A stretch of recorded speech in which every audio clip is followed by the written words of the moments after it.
संसद का शीतकालीन सत्र आज से शुरू। वक्फ बिल समेत 16 विधेयक लिस्ट में 10 पॉइंट में जानिए सब कुछ। संसद का शीतकालीन सत्र आज से शुरू हो रहा है। इस सत्र के लिए वक्फ संशोधन बिल समेत 16 बिल सूचीबद्ध किए गए हैं। हरियाणा और महाराष्ट्र में एनडीए की भारी जीत के बाद इस सत्र में सरकार की स्थिति मजबूत होने की संभावना है। सत्र में राज्यों के चुनाव परिणाम का प्रभाव देखने को मिलेगा। संसद का ये सत्र काफी हंगामेदार रहेगा और 20 नवंबर तक चलेगा। इस दौरान संसद में कई अहम मुद्दों पर चर्चा हो सकती है। आइए संसद से जुड़ी अहम बातें 10 बिंदु में समझते हैं। संसद के शीत सत्र से जुड़ी 10 बातें। विपक्ष की रणनीति तय करने के लिए आज सुबह इंडिया ब्लॉक के फ्लोर नेता संसद भवन में बैठक करेंगे। वहीं कांग्रेस के प्रमोद तिवारी ने संसद के मुद्दों पर चर्चा करते हुए कहा, हमने मणिपुर का मुद्दा उठाने को कहा है। मणिपुर में कई हत्याएं हो रही हैं और मणिपुर में कोई कानून व्यवस्था नहीं है। देश में बेरोजगारी है। मुझे इस बात की भी चिंता है कि उत्तर भारत में प्रदूषण की स्थिति और अधिक गंभीर होती जा रही है। हालांकि महाराष्ट्र और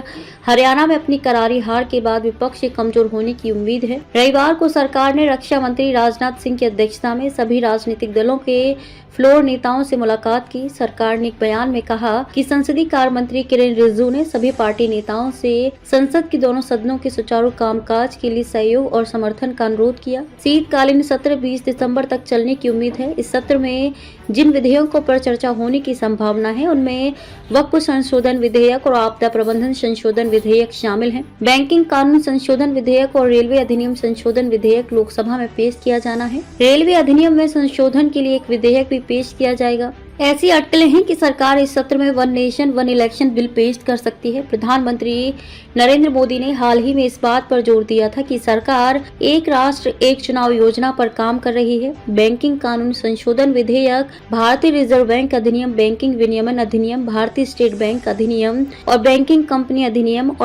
कंपनी अधिनियम में और संशोधन करेगा। राज्यसभा में विमान के डिजाइन, निर्माण, रखरखाव, कब्जा, इस्तेमाल, संचालन, बिक्री, निर्यात और आयात के विनियमन और नियंत्रण प्रदान करने वाला भारतीय वायुयान विधेयक 2024 विधेयक लाया जाएगा।